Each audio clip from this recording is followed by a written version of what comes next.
Ngayon guys, drive-thru ng coffee shop para sa second day ng travel natin. Actually, pupunta ako sa Rastanura, sa Jewel area. Tapos punta ako sa beach, mga alas 2, mga 11 ako umalis doon, mga 11:50 sa bahay, I think, or 11:30. Tapos ngayon, mayroon pang 48 minutes na travel. Actually, yung travel dito 1 hour and 10 minutes kung walang traffic.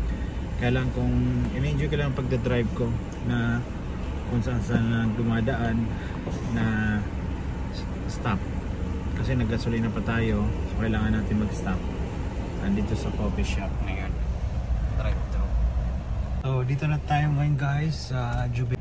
Ayan, kararating ko lang dito, pero di pa ako bumaba. Uubusin ko na yung kape ko bago bumaba, o magkape na lang ako while naglalakad. So ito guys, bumaba na ako at saka nag-start na maglakad-lakad, mamedyo. So kung makikita niyo ang paligid, maliwalas, walang katao-tao kasi tanghali ako nakarating dyan. So mga 1 o'clock, so ang init. So may nakita akong mga tao dyan pero nakasakay sa sasakyan. So sa oras na yan ay walang nakatambay dyan kasi ang init. So kung makikita niyo ang ganda ng view. Tapos dito na, pumunta na ako sa tabing dagat na medyo dyan. Kung makikita niyo, maaliwalas talaga yung area. So ang kagandahan dyan, may mga puno. Tapos yun, nakaparking ako sa malayo, makikita yung sasakyan ko, naglakad ako dyan. So ayun, mahaba ang lalakarin nyo dyan pag naglakad kayo. So kung mapapansin nyo, ang kalawakan ay green. So ang napansin ko lang ata, hindi pwede maligo dyan sa area na yan. So sinearch ko lang actually sa Google ay Rastanura Beach. So hindi ko alam kasi doon pa sa banda ron. So bumaba lang ako dyan kasi nakita ko na maganda yung view. Ayan pala, nakikita yung port na ng mga container. So dyan, pwede maglakad-lakad dyan, pwede mag-exercise dyan sa area na yan.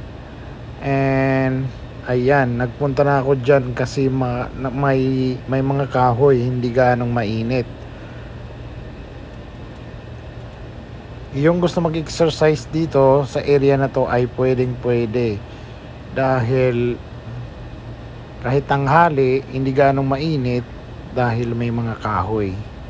So yan guys, yung kanyang view.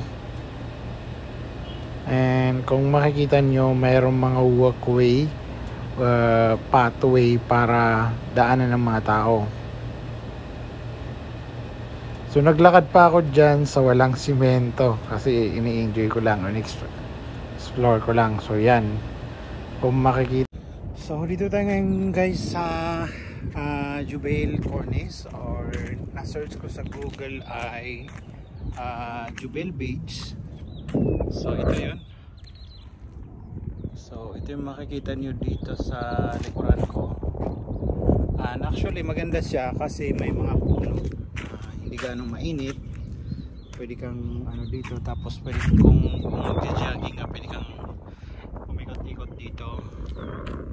So nagpark muna ako kasi magta-try ako mamaya pumunta sa Panater bago umuwi. So I think sa Jubel Center hindi na kasi matraffic. So punta muna ako doon sa Bandaron, maglakad-lakad. Ayan, sa Bandaron. So ito guys, naglakad-lakad na ako dito para ma-enjoy ko naman yung time. So may nakita pa akong ibon doon, lumipad dahil lumapit ako sa area na to. So ayan, kung makikita nyo yung pathway, ang kasama ko lang dyan yung mga ibon. So yun, nagliliparan sila dahil maaabutan ko sila o pupuntahan ko sila. So mahaba yung lalakarin nyo dyan, pero hindi ako lang nagtagal dito dahil masyadong mainit and wala naman akong makikita dito ng mga ibang tao. Kaya sabi ko, umuwi na lang ako or punta na lang ako sa Panater, at least na iba yung environment ko dito. So ayan. So pwede magtambay dyan. Actually nakasulat dito kanina ay family section ba yun? Pero sa pagkakaalam ko ngayon, iba na ngayon yung pwede na pumunta sa family section. Pero hindi ako sure, pa nakasulat dyan na plaka na family sa area na yan. Kaya bumaba na ako. Tapos wala namang katao-tao. Kaya ayan, dyan lang ako na medyo, tapos mga ilang oras lang dyan umuwi na din ako, or siguro mga 30 minutes lang din umuwi na ako. Ay, pumunta pala sa Panater. So yan, ang ganda ng mga kahoy dyan, alagang alaga sila. So yan, nag-drive na ako papunta sa Panater. So nag U-turn pala ako dyan kasi nakita ko dun sa unahan na close road, kaya nung nakita ko na close road, nag U-turn ako pabalik. Tapos mga 17 minutes ata o 21 minutes na ang makikita ko sa Google from this area. Kararating natin dito guys sa Panater. Panater Beach ata yung tawag nito kasi search ko sa Google. Meron din silang center point dito. Tapos dyan sa unahan meron yan, tabi ng, of course, tabi ng dagat yan. Tapos dito, so bababa ako, so maglakad-lakad muna ako dyan. Magdala muna ako ng water kasi nauhaw. So dito tayo ngayon guys sa Panater area. So pupunta tayo dyan sa tabing dagat. Ayan. Then meron ako nakita doon na Galleria Mall. Ito tayong Galleria Mall.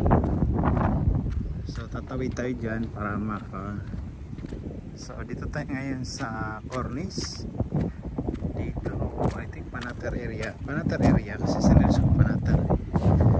So yan. So pagbaba ko, na medyo na ako para makita ko yung view at saka naglakad-lakad. So maaliwalas naman.